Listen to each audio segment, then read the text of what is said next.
Hello and welcome back to Thoughtbot's AI in Focus. I'm developer and CEO Chad Pytel, and with me today is Kevin Kwan, senior designer at Thoughtbot. Kevin, thanks for joining me.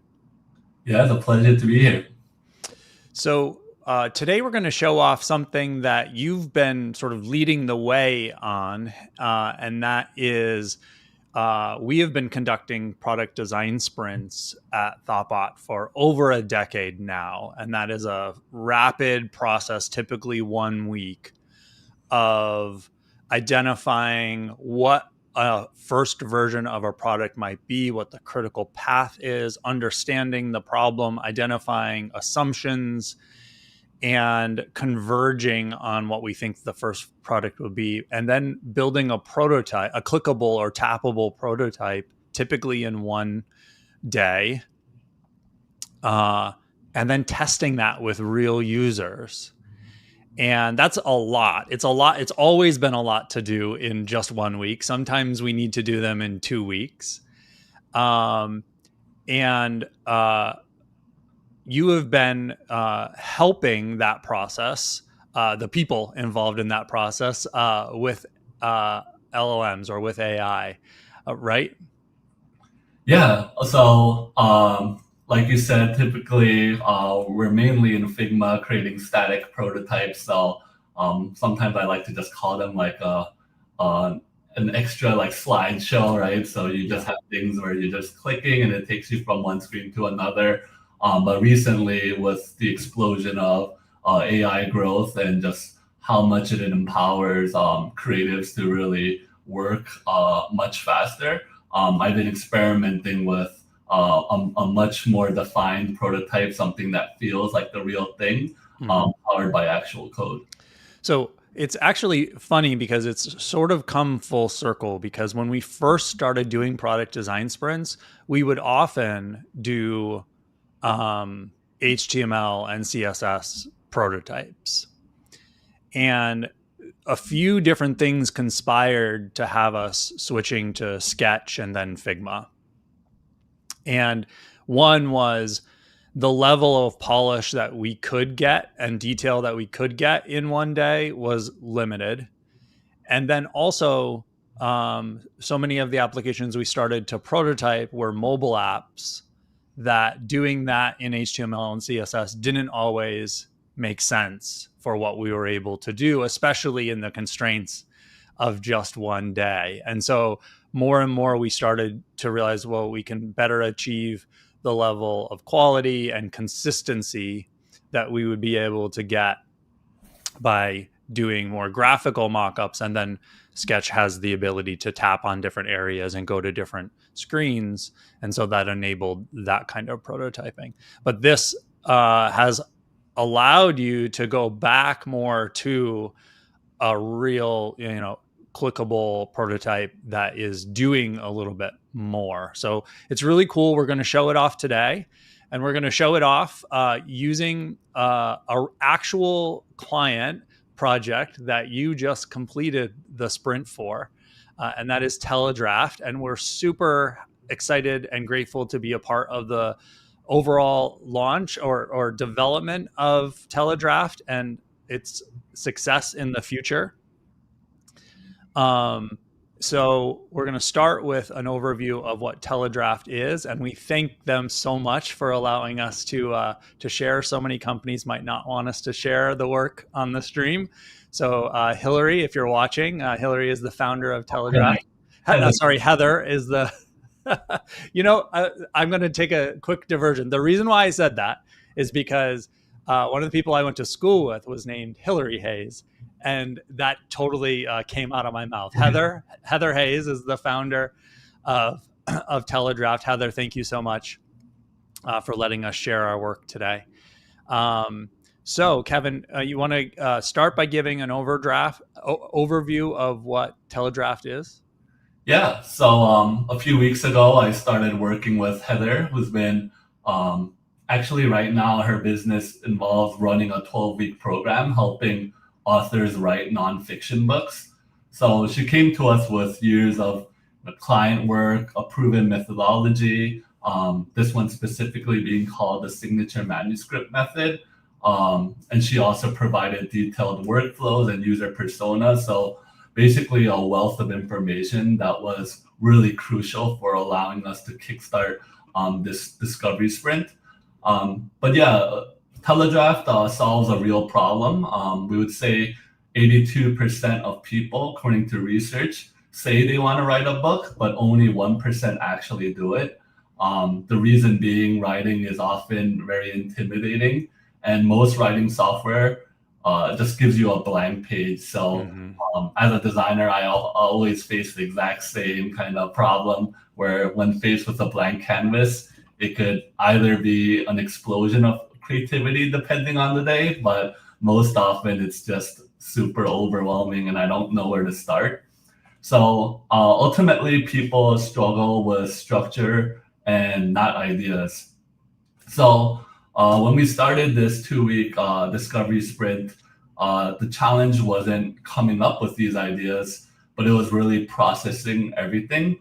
So finding patterns, figuring out what to build first, just overall, what is the happy path that we want our users to follow? What's the critical path? What's the MVP? So we did these structured discovery sprint exercises, and ultimately it yielded a lot more information. So to paint the picture, we had documents across everywhere. We had a FigJam board where we were gathering all of these notes.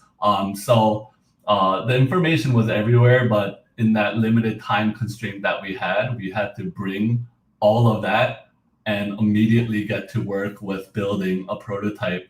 And that's where I'll introduce that Claude has come in. Yeah.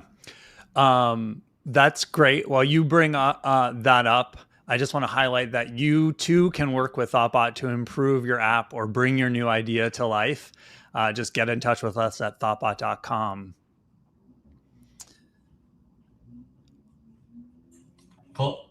Awesome. So I think we can start with our Claude project. So the reason why I specifically like using Claude is that it has this concept of projects where in a project, anything that you're prompting, it gets naturally organized within, in this case, Teledraft. And it has a file system here where you can upload basically any document. And when you're prompting the AI, it can actually reference these documents. So Previously, when I was using other tools, it used to be always a pain when the context that the AI has is not really relevant or is not up to date. So Well, even before that, what we would even before we started being able to use an LLM for this at all, we would often end up with documents in a Google Drive as Google Docs where the notes from the sessions are. But like you said, then a FigJam board with a bunch of different things, right. like a lot of information scattered all over that we would then need to by hand sort of maintain context on and bring together. So Yeah, that's why Claude was a godsend for really keeping things organized. To just give you like a quick preview around my files, we have a whole bunch of things. So not only were these files that we've created based off our sprint findings, but this was also some of the preliminary research that Heather had provided us with.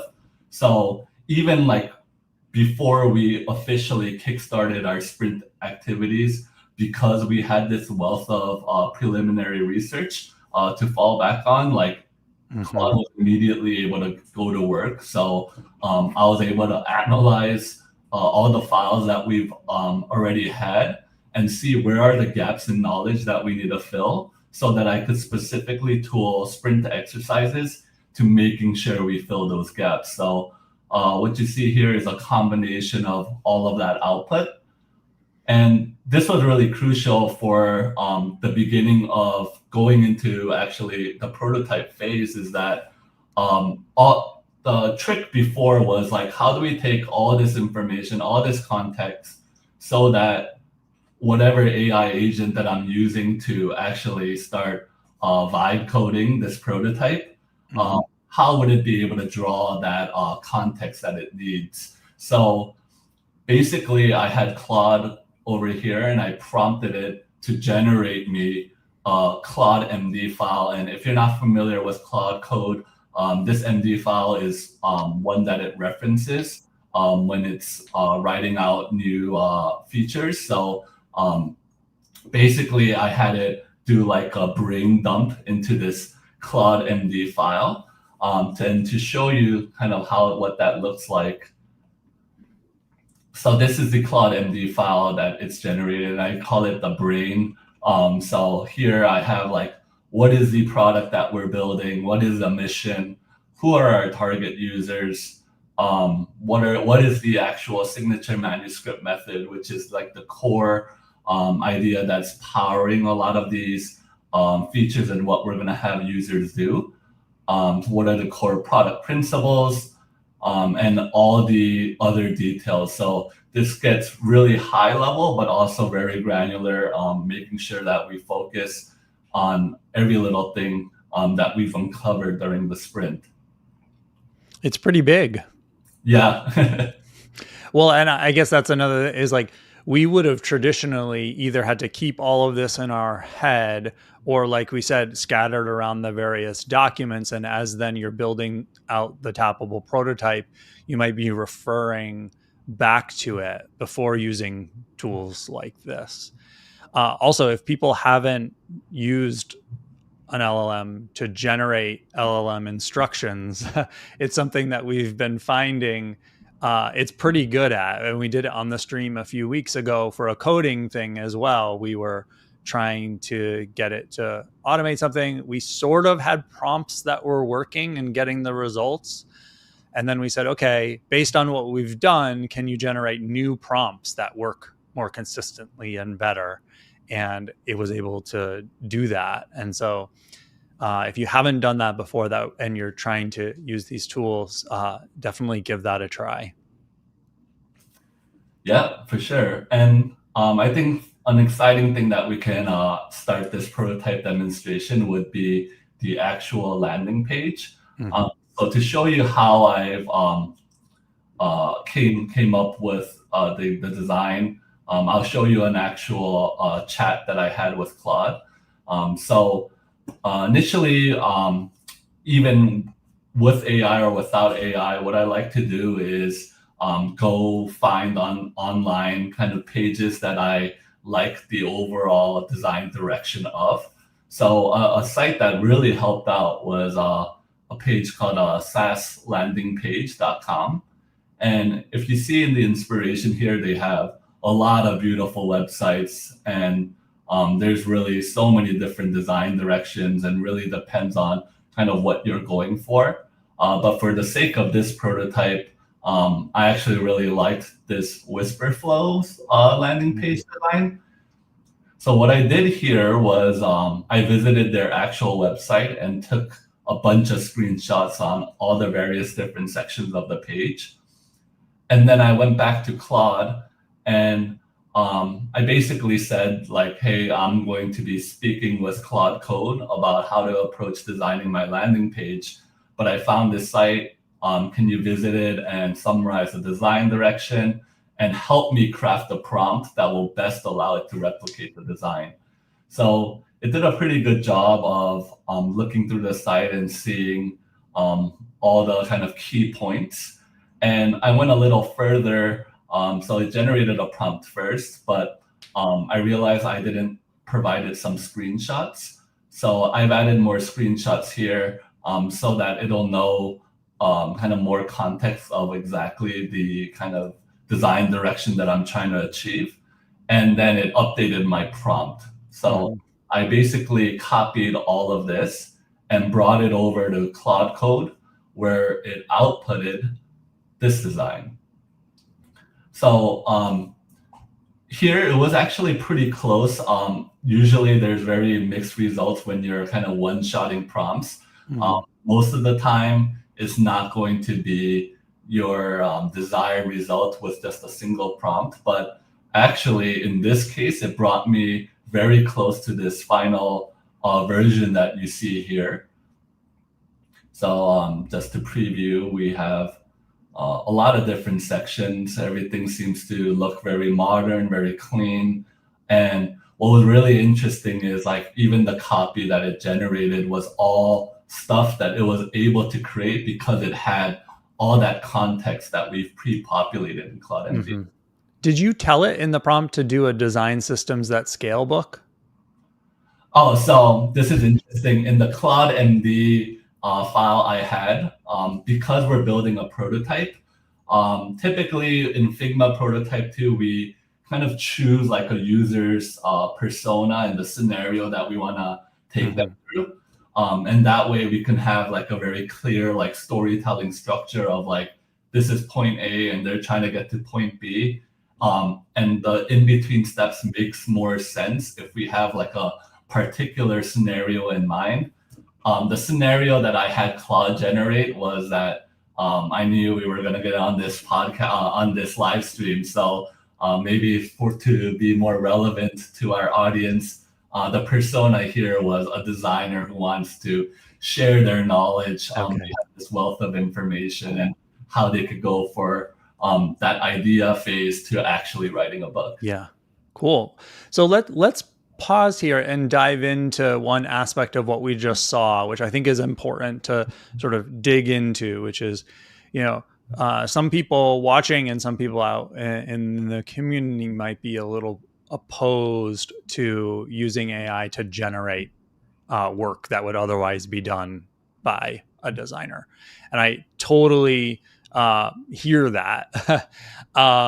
But the way I think about it, and Kevin, I'm interested to hear your take as well, is what the process that you just went through is exactly what a regular design, what you would have done pre-AI. You would have looked at the SaaS landing pages.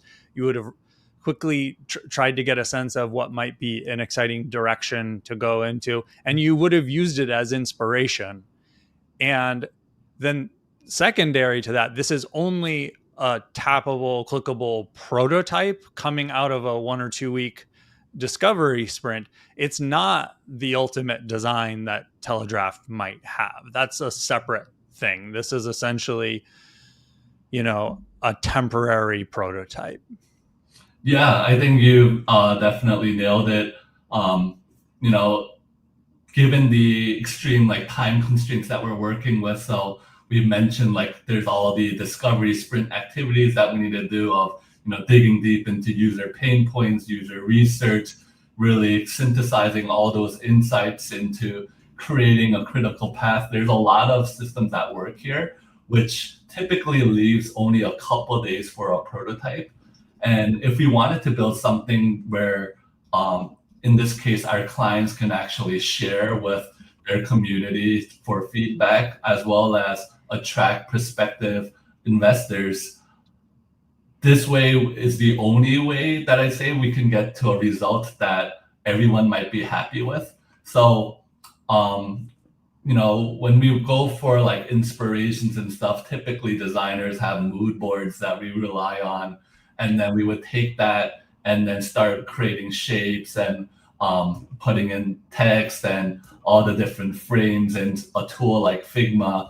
We're basically replacing all of that with me actually chatting with the AI explicitly what I want. So I went from basically drawing shapes to actually just typing it out. So Right. the process remains the same. It's just the way that we're actually doing it is a little bit different. Yeah. Yeah. And which we got a great comment in the chat about how helpful this is. So I just wanted to call out, we are monitoring the chat wherever you're watching this. So feel free to leave comments or questions from Kevin, and we'll definitely see them and be able to respond to them. So you've taken the all the context from the exercise portions of the sprint. You've rapidly generated this initial sort of landing page. What's next? Yeah. So with the landing page in place, I actually really like starting with a landing page because it's an area in which we can really test out a lot of different design elements. And as I go through all the other screens, it can basically take the design direction that we've established in the landing page and carry it through the prototype. So for here, I would say the most logical step, if I were to do this in the more traditional Figma way, is to really now let users go through the entire scenario that we've outlined. So why don't we start with, if we click login, what that next experience is like. Mm-hmm.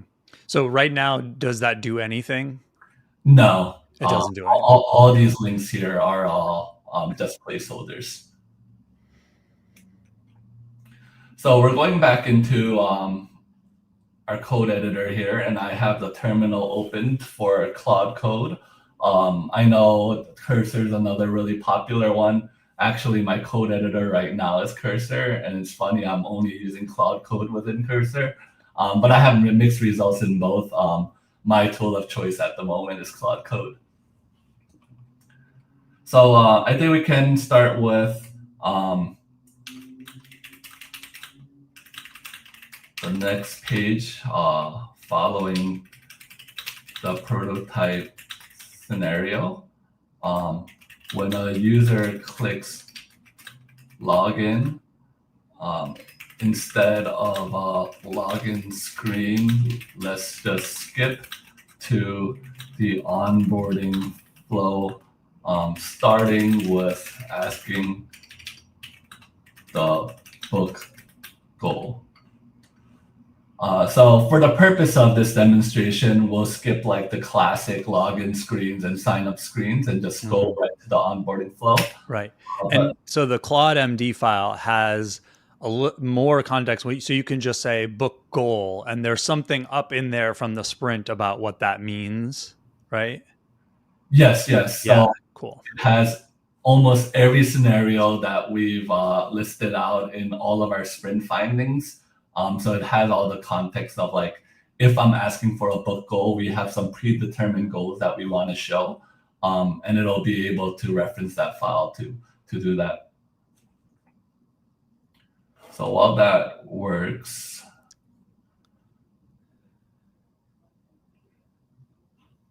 so one of the things that we also do while that runs, I'll just call out one of the things that we doing during the sprint as well is any technical questions that come up, or we do quick programming tech spikes to either basically to answer the unknown, to test whether something is going to produce a good result, to understand how we would implement something so that we can accurately estimate a product, what it's going to take to get to MVP.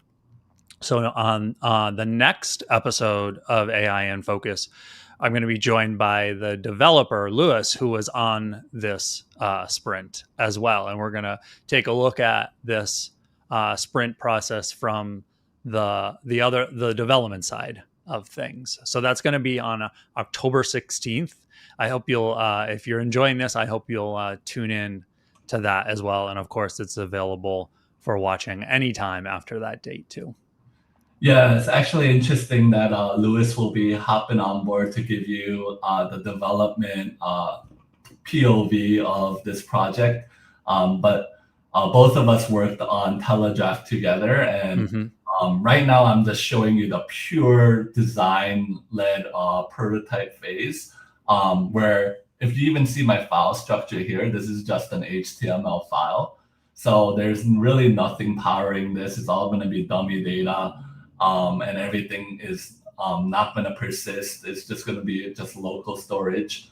But I think when Lewis shows it, he'll show you all the, making everything work, but without the design treatment. And if you look at these two kind of separated, they both have their shortcomings. But when you combine both a developer and a designer using these AI tools, it's really impressive how far we can go in the same time frame as before.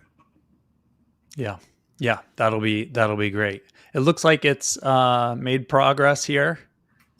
Yes, so typically I would review things more, but because we have a lot to go through, I'm just going to accept everything and just pray for the best and make sure everything's working well. But what you see here, actually, this might be a little bit different than if you were using Claude Code. I have some specific instructions in place where maybe I should actually disable, but I have internal agents kind of code reviewing what the other agent has written. So it's doing like its own little check and making sure that everything that the first agent that's actually produced the code is following convention. So it's taking a little bit longer than how it normally would be. But do you find that helps? Yeah, so for maybe something like a quick prototype like this is overkill, but you're actually working in live code basis. So as a designer, we might not have as much context as a developer who's working in the back end. And while we're in there trying to make some stylistic changes that involve wrapping things that are having like some logics inside it, it could sometimes overwrite certain things that you didn't mean to. And that's where a lot of problems could surface. And I found that having this type of workflow allowed Claude Code to be a lot more careful with that. So it looks like it found some accessibility issues in terms of keyboard navigation, ARIA, things like that. Yeah. So, I mean, I think you're right. You could make the argument that that's not necessary for this prototype. At the same time, if in about the same amount of time you can incorporate things like that, it's going to make this prototype feel even more polished and real. So there's probably a balance to be struck there, but that's really cool. Yeah, like it's going through a lot of different things, as you can see. It's really checking out all the different stuff that its output is. So I would say it's doing a really good job going line by line and making sure we're staying on track.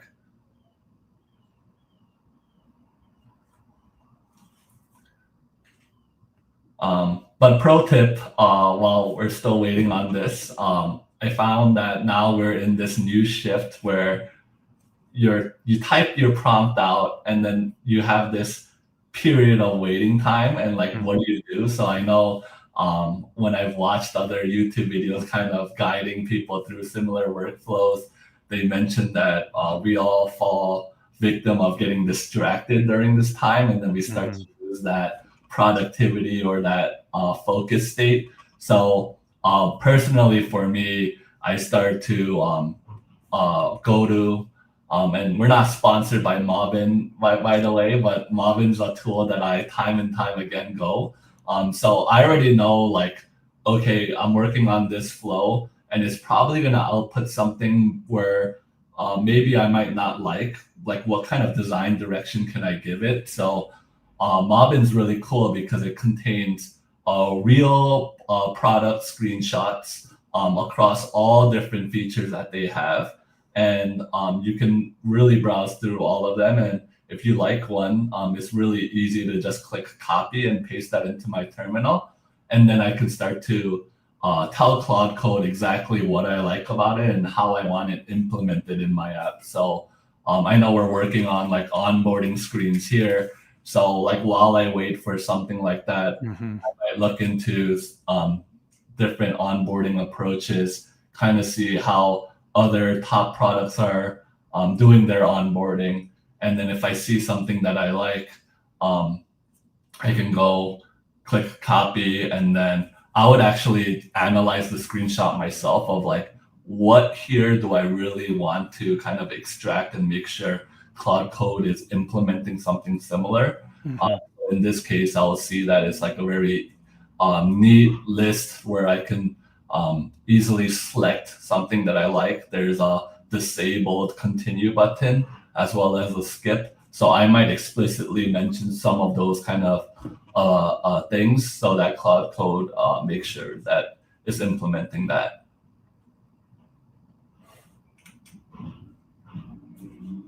Cool. So I think we finally have it ready. So I'm just going to refresh this page. Nice.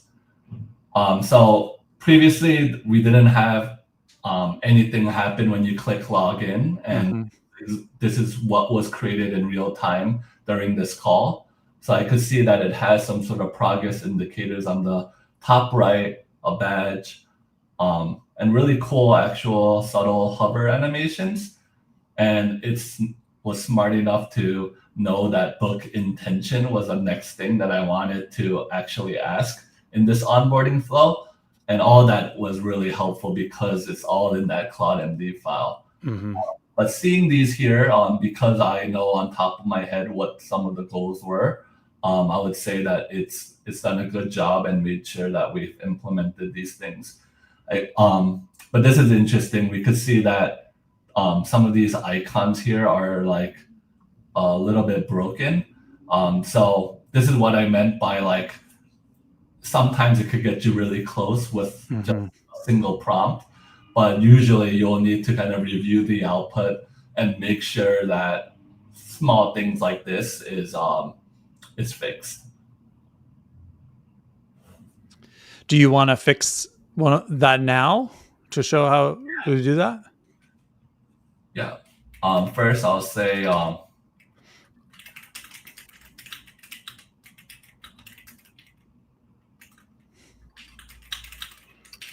So actually, while you do that, we had a question in the chat from Pavel, which was, can we get a peek into how the code review agent was set up to review the code? So you're disabling it now.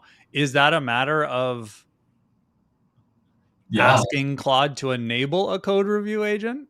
So actually, on the fellow thought potter, John Woo is the one who actually created something, and then all I did was just implement what he's created into my own workflow. Mm-hmm. So I wouldn't know exactly like the behind the scenes or like what he explicitly made sure to tell it that it would go through the exact steps that you saw. But yeah, John, if you're watching, maybe that could be an interesting topic to dive into. I assume that's part of your Claude setup in like a .claude global directory. Exactly. Cool. Maybe we'll follow up in a future episode and have John on to show that setup.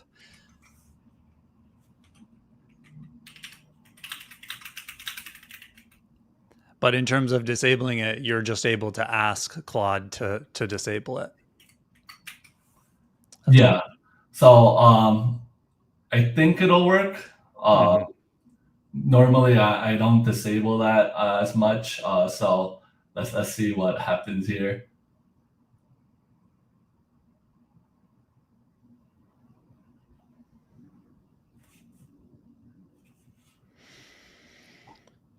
So what was actually broken about the icons? Yeah. So if you look at here, I'm assuming this was like a graduation cap. Hmm. Here, I can't even make out what that is. I think Uh, it's a parachute or a light bulb.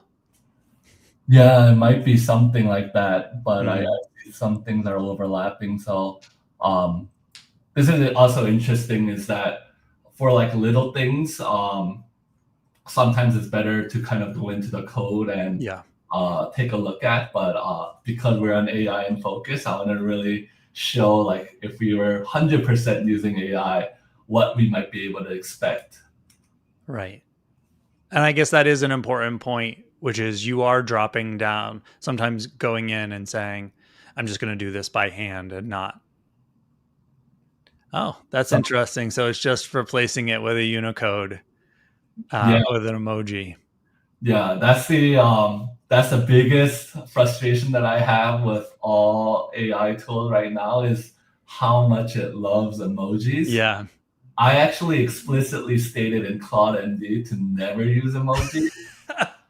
But you can tell that this really requires human review. Like no matter how much you tell it, it's always gonna fall back. And Right. emojis is like the main offender. Do you want to stop it? Interrupt? Oh, okay. Well, it finished. But do you want to tell it to, or are you happy to leave that and move on? Yeah, we'll leave the emojis for now, just for the sake of kind of going through. But I think this was a great real world example. Emojis are everywhere, so if you're watching, definitely double check, because no matter how many times you tell it, it'll find a way. Yes. And in fact, we get a lot of submissions from people asking us to review their product requirements and that kind of thing. And if they include emojis in the headers, that's almost a sure tell sign that they used an LLM to generate that document. Yeah, it's like with like AI generated content, you can tell the main offenders being like that M dash as Hmm. well as emojis. Cool. So just to streamline this process, while you're talking, Chad, I had it work on the next step of the onboarding process, Hmm. which is the book intention, and I could see that it's pulling these things from my Claude MD. So um, yeah, it's interesting because like I clearly can tell that it's reading Claude MD. Right. It also has the rules on emojis there, so I don't know when it chooses to follow or not. It just really likes emojis, Kevin. Give it a break.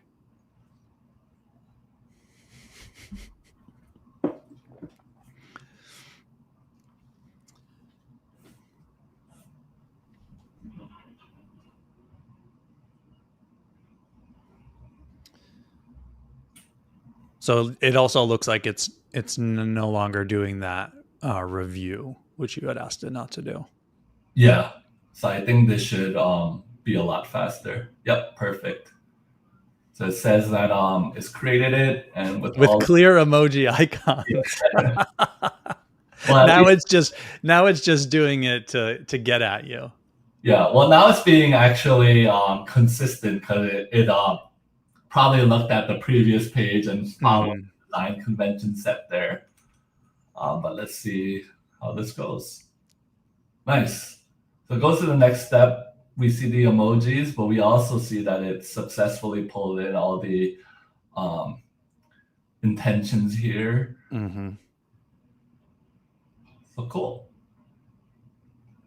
And there's a nice hover animation as well as a active state. And we could see that the progress is actually tracking. So, but yeah, like I would say you would have mixed results. I think we're actually looking pretty the UI is looking at least in a very usable state right now, and it Mm-hmm. looks on brand because of on our landing page we had set a lot of like the design direction. So I really appreciate that it's able to make something that feels consistent throughout the experience without me explicitly telling it to. Mm-hmm.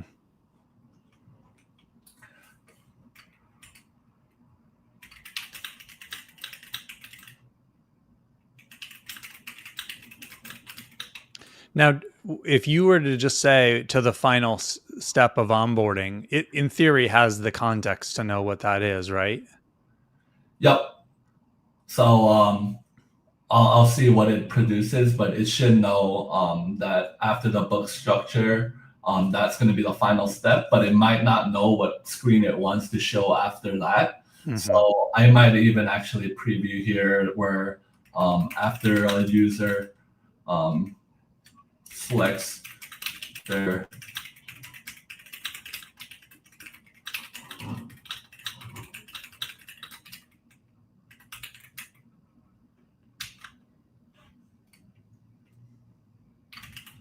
and then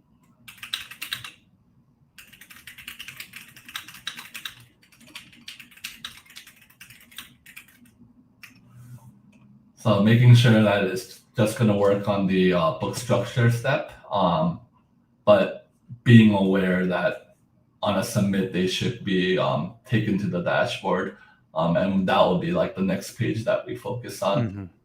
While that's running, we had another question in the chat. I think it's a good point. In terms of sets of icons or emojis defined that you'd allow the agent to use in code so that it goes along with the brand visuals. Is that something you've done in a prototyping stage before, Kevin? Oh yeah. Typically I work with like icon libraries. Like Right. there's a whole bunch out there. Lucid being one that I go time and time again. But Mm-hmm. like a real cool thing is like not only does it know like how to reference that icon from the correct library, but I could like also ask it to ideate where I'm like, I don't know what the exact right icon for this step might be. Right. Suggest me some, and it'll Right. be And it knows all of them in the library, so then it can suggest one from it. exactly. Yeah. Yeah. And I guess that is a good point, is especially for the prototyping phase of a sprint, we would almost always lean on, okay, we're using this icon library, we're using that icon library. We're not taking the time to generate custom iconography. That would be not how we would finish on time for the sprint. Yeah, for sure. Thanks for the question, Pavel. Okay. So I think it's actually missing some steps here, which is interesting, but I do like how it, for this specific section, decided to break out into like a 3 columns. Mm-hmm. Yeah, breaking that up visually is actually a really smart thing. You've been through 2 steps with the same UI. The third one being slightly different and is going to keep the user paying attention and interested. Yeah, for sure. I also like that it knows that this is the final step, so it has copy here on the button for completing setup. So it's missing something, you think? Yeah, I think so. So let's refer back to our Claude MD and look at our. I think you actually passed it already, the structure. Oh no, I was wrong. I actually mistook it for the other. But yes, it looks like it's got exactly that. Okay, cool. Cool. So this will be an interesting one because an onboarding process is fairly simple. There's just like one thing that we're really focusing on. But for something like a dashboard, this could have a lot of different elements. Mm-hmm. So thinking about what I want to show in my dashboard here, I know we need some sort of concept of like tasks. so we could gently guide the users onto, what's the next step that they needed to do to generate the book outline. I'm also kind of thinking of maybe having like a side panel or like a side nav that shows you like a placeholder of all your chapters, where as your outline gets generated, those chapters start to have chapter names, and then when you click on them, it'll actually open up the chapter. So I'm starting to like really creatively like ideate around what I want the exact structure to be. But we'll tell it some of those things and see what other ideas that it can come up with. So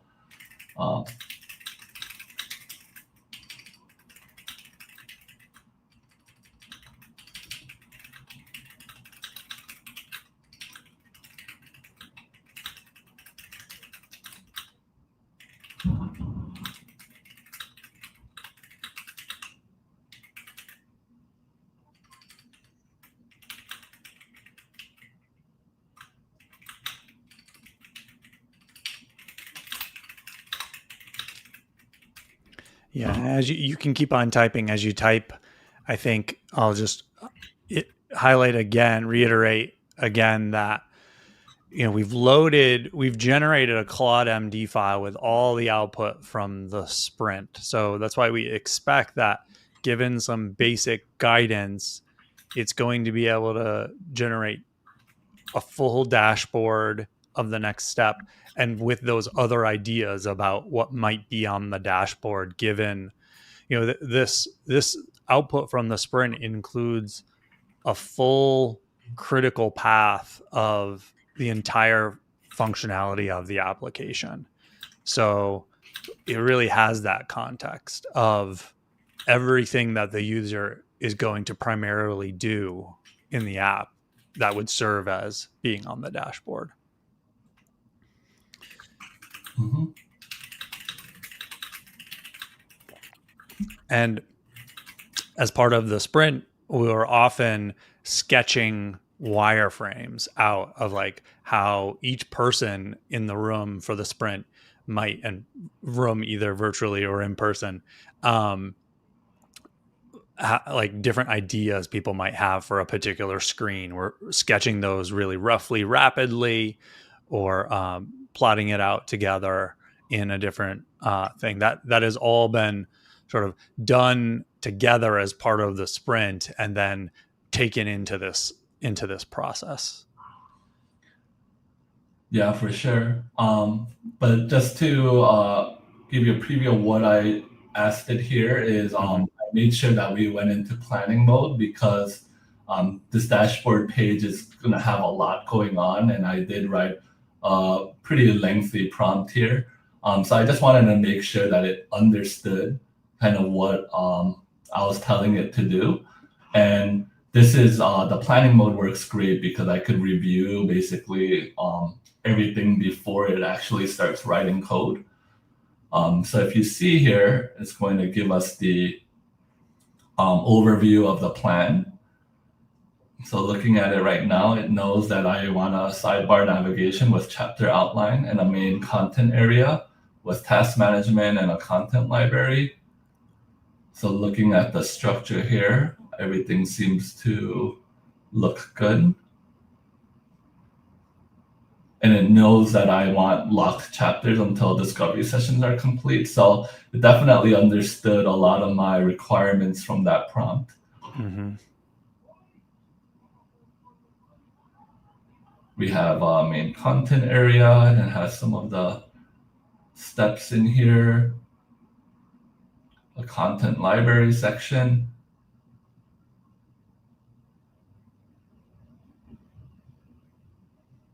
Cool. So let's just see what it produces.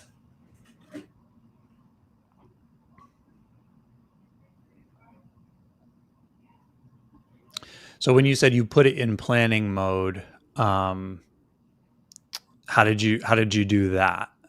So if you see here where it says accept edits on, you could actually shift tab to switch between different modes. Yeah. Plan mode always makes it so that it gives you the exact plan of implementation before it writes the code. Mm-hmm. I don't know if it froze here, but let's just say continue.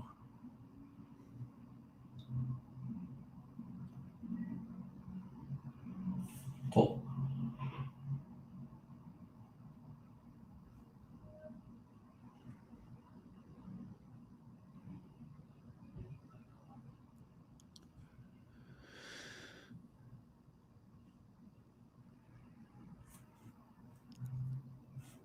So as it creates that dashboard, you've been cluing us into like, as the person involved here, you might use this time to think about what's next. So what's next after the dashboard, do you think? Yeah, so in this specific case, I think the dashboard is going to require a lot of work. Because Mm-hmm. I'm imagining this to be, the core screen that's going to power a lot of different workflows. So I'd be very surprised if it one shots and gives me something exactly that I wanted. So Mm-hmm. I'll make a lot of iterations based off what I see. Um, but provided everything starts to look good, I would want to go into a discovery session itself. Mm-hmm. So for these discovery sessions, to give you a little more context, in Teledraft, we have these like almost like a podcast style interview. So essentially, it's just a question, and you could actually type out your answer. But Heather, during her actual manual way of doing these things over the years, she found that a lot of her clients had their aha moment when they started to talk almost like podcast style, as if like a very conversational way. So in the real prototype that we've built out, Lewis and I, during the course of our discovery sprint, we actually used 11 Labs, who is really leading in a lot of voice AI technology. But we created a voice that sounded almost like very podcast style and conversational, so that users can really feel like they're having that conversation as they're answering a lot of these discovery sessions.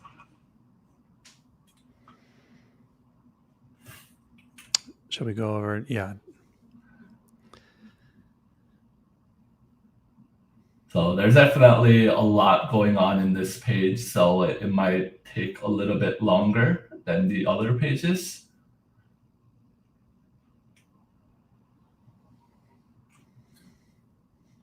But like I said, I might be going on to Modin and just looking at how other dashboards look like and see if there's any elements that I might want to use. I have to say, as an aside, I feel like this style of interface has sort of over the last couple of years like converged. And I have a sneaking suspicion that it's because it's of Tailwind UI. Yeah, And for those who don't know, Tailwind UI is a UI framework of components that are built on top of Tailwind, and they provide common things like this for you to build on. And so many people are using it now, and it looks, it provides a base set of things, and it looks very similar. Yeah, like I would say this seems very classic Tailwind, like Shad CN right here. Mm-hmm.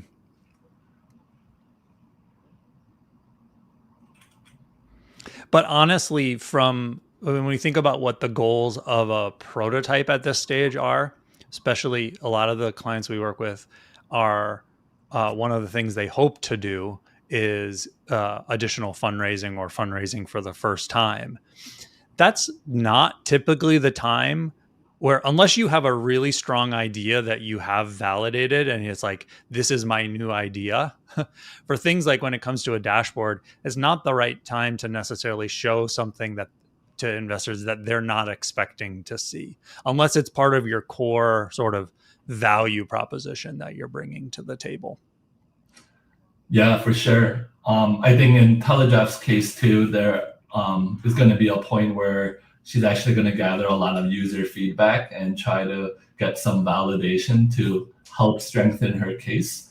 Um, so we wanted to make it something where obviously it's not the prototype that we're building during this call, but in the real version, things that actually work. And we have a proof of concept of a lot of like the core underlying technologies, which could have been one of the biggest risk factors, such as like voice AI working, Mm-hmm. the LLM being smart enough to know like all the content that you're providing it, and the context it'll actually create a book draft.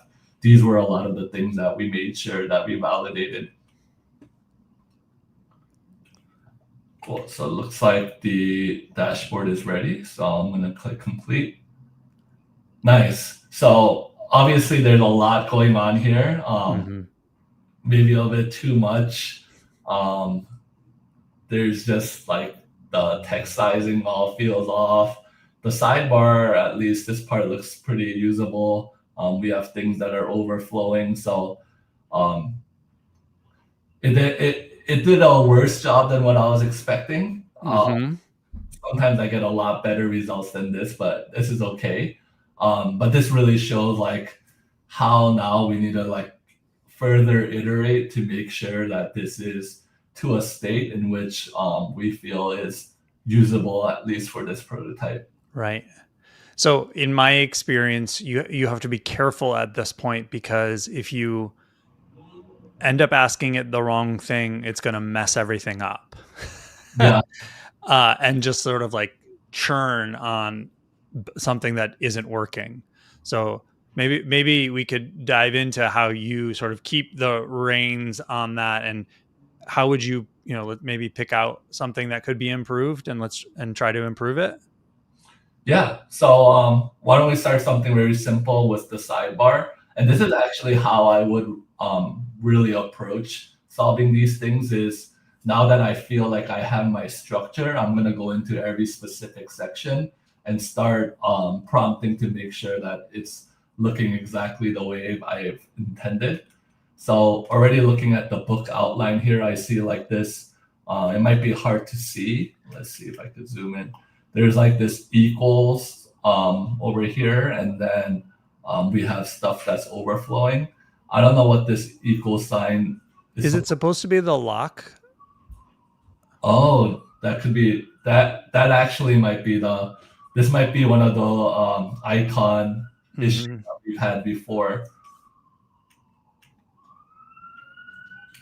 So let me go ahead and fix that.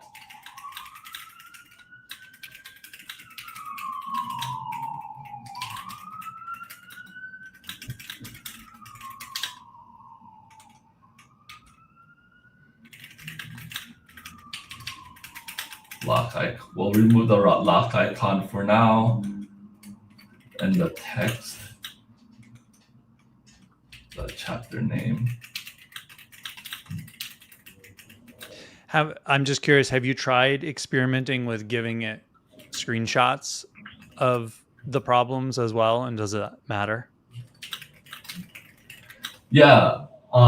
So why don't we go ahead and test that out? I do this all the time actually. Mm-hmm. So I go here and then copy and paste that.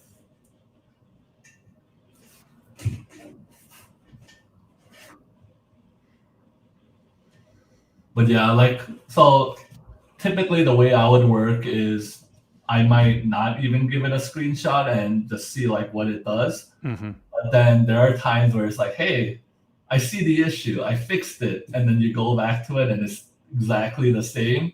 That's when I start to get frustrated. So I go with the screenshot, and then if the screenshot itself doesn't work, I go to like my final step, which is I actually start annotating on the screenshot. So I would Mm-hmm. get like a red marker and be like positioned with arrows or like show like lines of like this stuff is clearly not aligned. It should fall under these red lines that I drew here. And then it most of the time does a good job. But Mm-hmm. um, Now I'm noticing as you're talking, it keeps on saying error editing file on the dashboard. So it looks like something might be going wrong. Yeah, I've noticed that too. I'm not exactly sure what's happening, but it looks like it found it again Hmm. and updated. So it Okay. might just be at its first pass, it might be referencing the wrong file. I'm thinking that maybe it might think that we're inside um, another HTML file. I'm not exactly sure, but it seems to hopefully find the right thing. Okay. Yeah, so it self corrects itself, but it is annoying just adding that extra step.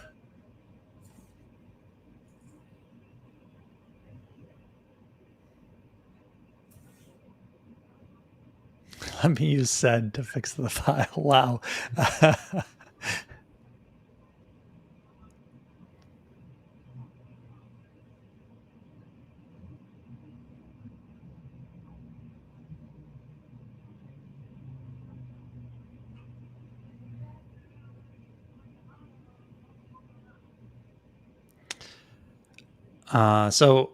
Patrick asks, when you're unhappy with the results, do you give it feedback and plow forward, or do you rewind and rework the last prompt?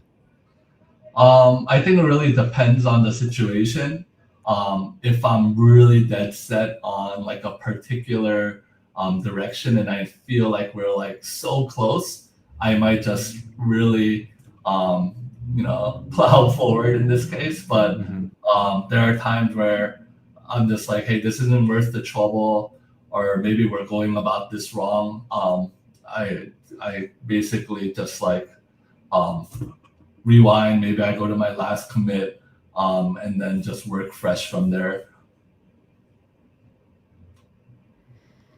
Have you, and then I guess another escape valve you have is going into the code and editing it yourself. Right, right, right. How in this workflow, how often would you say you end up doing that? So it depends. I would say in something more like rapid prototyping, for like really minimal stuff. So like if I'm trying to update one piece of copy that's really easy to find, I might go in there myself. If there is like weird like CSS issues with it totally overcomplicated what should have been just a normal like display flex and like flex align center. It might have done all these weird Hmm. other things. And I might just be like, okay, I know exactly what I want to do here. I'm just going to alter that. Those might be like the scenarios I go, but for like larger things of like thinking about implementing a section, I'm going to always have it try it out first.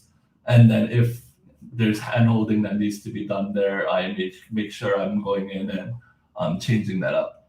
Oh, yeah. Well, thanks for the question, Patrick, and thanks for watching. So it says that it finished. Yep, and it looks like there's no more overflow, and we did Mhm. remove that broken icon. Cool. Looking at this here, yeah. So there's like so many little things that I'm noticing. So like even here we have like this weird quotation mark. This might not be the best way to display this information too. So as a designer, the challenge is also like for a prototype, how nitpicky will you be, right? Like, is it good enough for Right. testing, or do we want to really polish this to look like a complete version? So we'll leave that alone here, but maybe something we can work on is I think this is just way too wide and we're Yeah. wasting space. So for me, I would want the next steps to kind of be on the left here and then a content library be on the right. Can you scroll down before you do that too? Yeah. So the content library is also way too wide. So it makes sense to put them side by side, at least on desktop. Right, right, right. Yeah. And actually, this could be a cool case of using a screenshot for inspiration. So I actually like how Claude set up this two-tier approach right here. Hmm. Um, and this looks exactly like what I would imagine the content library should be in this case. So I'm Oh, this gonna, is meta. yeah. So just to take a screenshot.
So let's see if it understood kind of what I intended.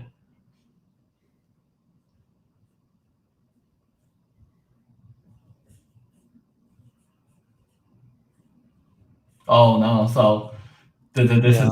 also another new thing is the when you finally see the contacting conversation, sometimes it's fast, sometimes it's slow.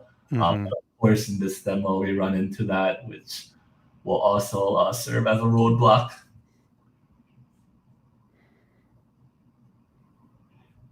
I think it's going to be okay. I've got a okay feeling about this. But for those of you who haven't been through this workflow, basically we've done enough now where it can't keep the context of everything that we've done, and so it's using itself, Claude, to compress down what's been done so far. And that another problem at this point is sometimes I have been working and then it starts to go off track because it's lost something important in the compression process. Mhm. Nice, but that wasn't too long. It Mm-hmm. looks like it's continuing.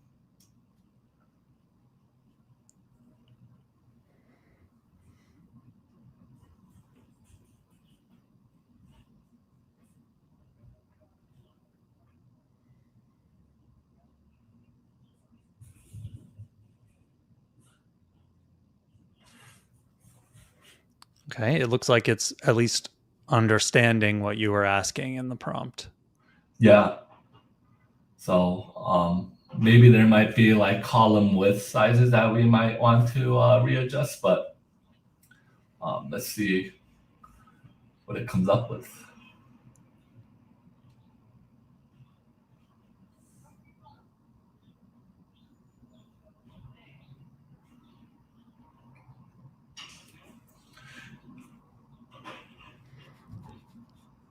Yeah, so it noticed the corrupted characters in the task icons, which is interesting. Yeah. Typically, because I'm starting to see like a pattern of that, I might want Mm-hmm. to actually like use a icon library or find some way that we're staying more consistent because my hunch is that in future requests, it's going to constantly use that corrupted character and then it's going to run into, oh no, so this this is not what I expected it to Mm-hmm. happen. I'm seeing that it's probably really having trouble with the corrupted characters. Right. So we But probably want to say no.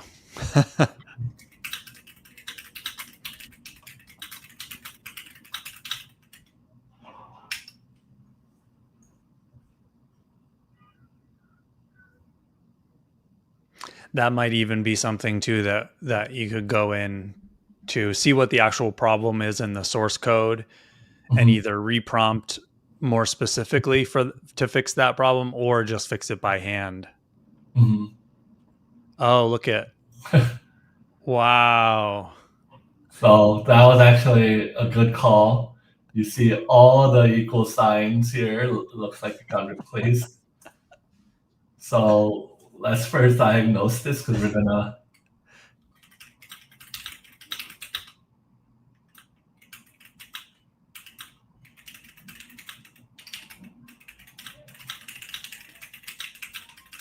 Of course, in this, I've never had that happen to me. Of course, in this demo, it shows how problematic AI can be. Mhm. I think it just wanted to throw in some drama for our audience. Again, it's come back to the emojis. You said that you didn't want them, and it's like, "Yo, dog, I heard you like emojis, so I put emojis in all your equal signs."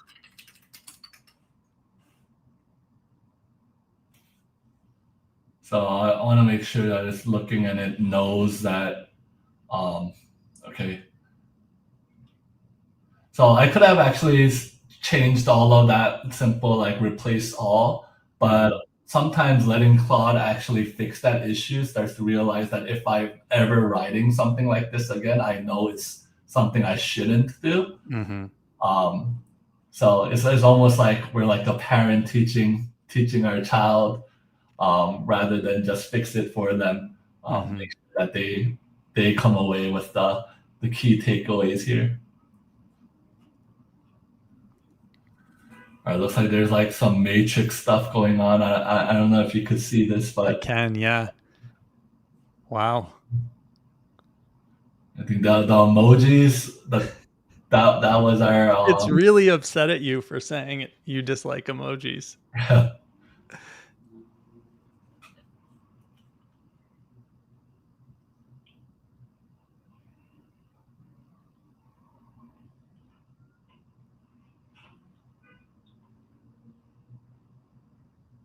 make sure that there's no other.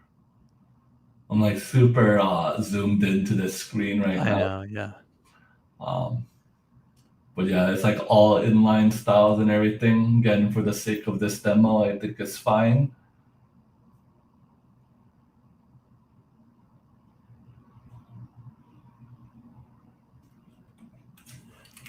I just noticed that it was trying to call back my hook for the code review.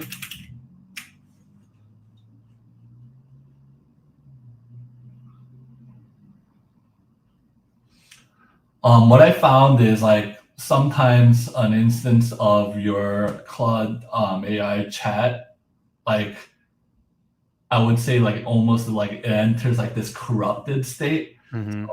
Even simple prompts just seems like whatever agent's working at the moment just seems to totally go off the rails.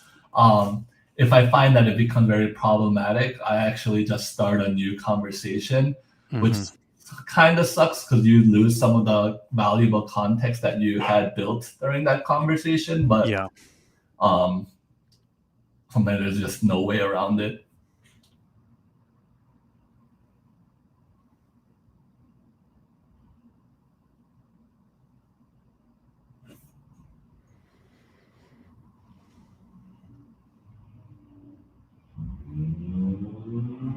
I've never seen that with Claude Code. I wonder if it has to do with being in cursor or something, but it's Yeah, I interesting. like what we're seeing here. I've never seen this happen before. Mhm. And I'm using Claude Code on a day-to-day basis, so it's really interesting that during the live stream it decided to really mix things up for our audience. But yeah, this is strange to me. This is definitely not expected behavior, and it feels like it's also doing too much for like Mhm. what changes I've requested. I have a suspicion that this is kind of going off the rails, Mhm. and I think it's really emojis that broke everything. Blame the emojis, Kevin. Sure. Well, let's see what this does. I might have to just start a new conversation. It also seems, yeah, it seems like it's slowing down. Like it's like, and using a bash command to replace that section of the file, it seems like it's gone off track here with some of this stuff. So I think you're right. And for what it's worth, it seems like it did happen when it recompressed. Yeah. Let's just get out of this, and I'm gonna exit Claude completely.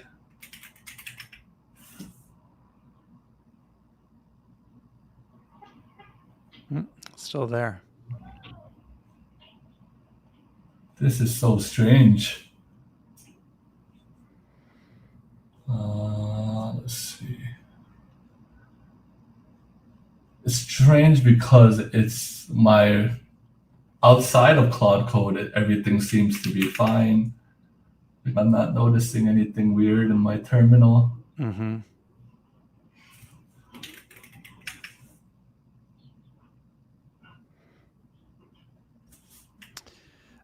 Maybe exit again and then start a new terminal. Well, I'm only just gonna see if this Okay. might work. No, we might have to look at other options. So hopefully this is just like a visual thing. It seems to be going faster.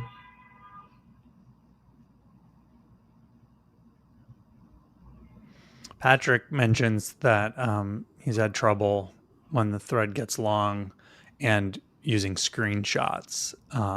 Not necessarily with these graphical glitches, but just in terms of it's starting to go off track. Yeah, I haven't found this exact issue, and I use screenshots a lot. Mm-hmm. Yeah, this is strange. So it doesn't bring in any locks.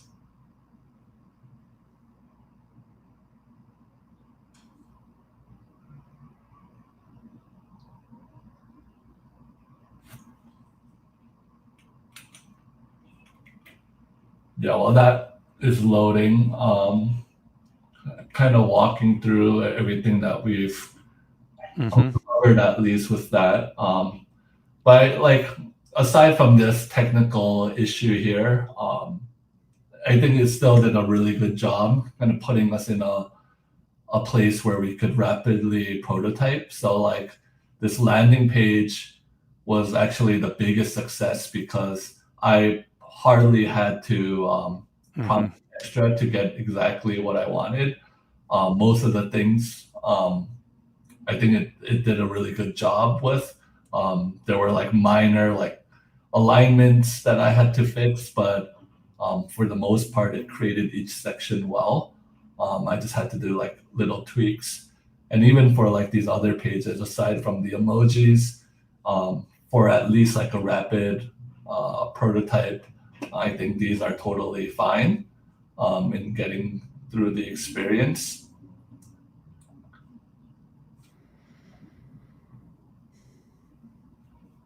But this is the page where it struggled with, but that's understandable because there's a lot of things going on here.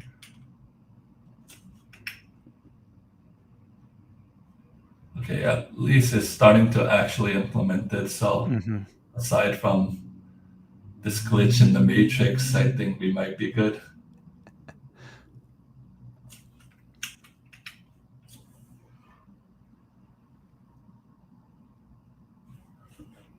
Hopefully we can get that to a working place.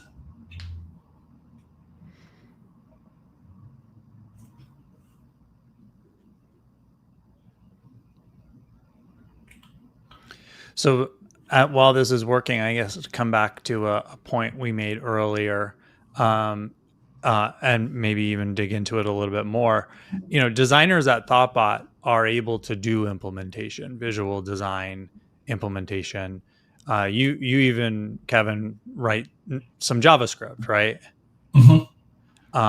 So this isn't this is really about empowering you in the skills that you have to work even faster.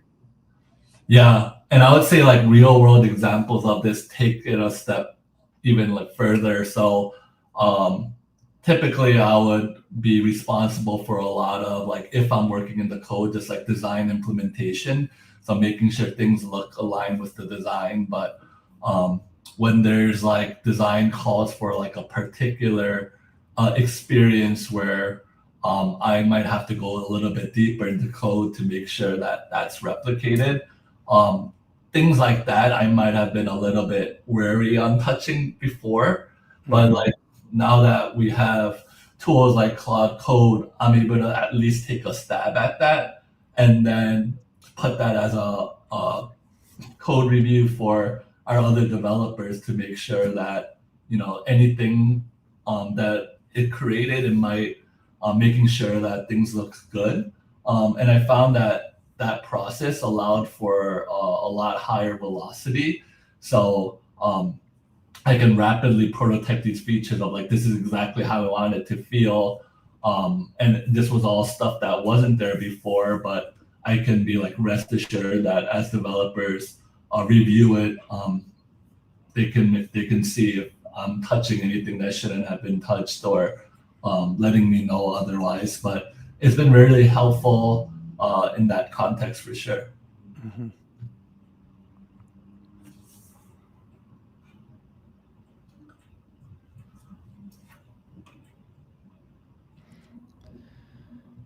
It's doing the code review again because we started that new Yeah, Claude session, but that's okay. hopefully this will ensure that we don't have any of those weird emojis.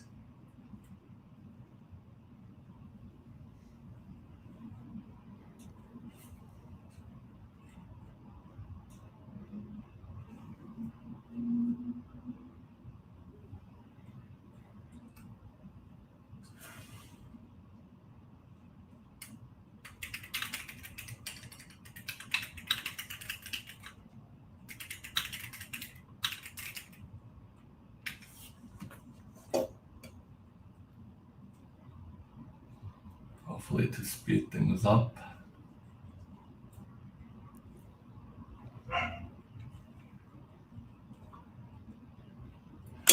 Okay, let's see what it's produced. Nice. So not exactly all the way there, but Hmm. at least it knew that I want the two columns and knew that the task should have a little more width. So I would say, and it got rid of that big upload area and consolidate that with a button. Oh wow, it actually works. I was not expecting that too. So it looks like it went ahead and implemented that.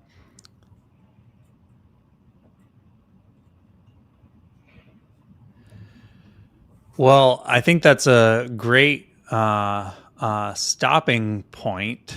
Kevin, thank you so much for uh, joining the session today and showing this workflow.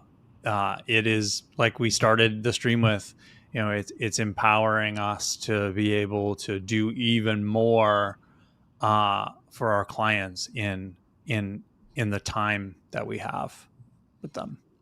Yeah, it was definitely a pleasure being here and sharing all this information with you. I think we saw a real world case of AI where things might not pan out exactly how we expected it to, but really showing that as even with like these small hiccups, like still the ability to have all that wealth of context, I would say is like irreplaceable. Like I wish where Figma, which it would be my normal tool of choice, I could somehow like take all the context that we had and then just Mhm. work simply there first. But it's that technology is not there yet. So maybe who knows, we might see one day. But for now, just because AI coding is so much further along, I would say this has become like my prototyping tool of choice of because of how fast we can spin up examples. Yeah. And thank you to Heather Hayes at Teledraft for not only working with us on the this discovery sprint process, but letting us share with people on the stream. It means so much to us, and we look forward to continuing to work with you and to the ongoing success of Teledraft. If folks want to find out more about Teledraft, you can find it on various social media platforms, and you can follow Heather Hayes on LinkedIn. And thank you again for watching. Like I said, on October 16th, we'll be back and we'll be looking more at the development side of this sprint process. So I hope you'll join us then. Thanks for watching.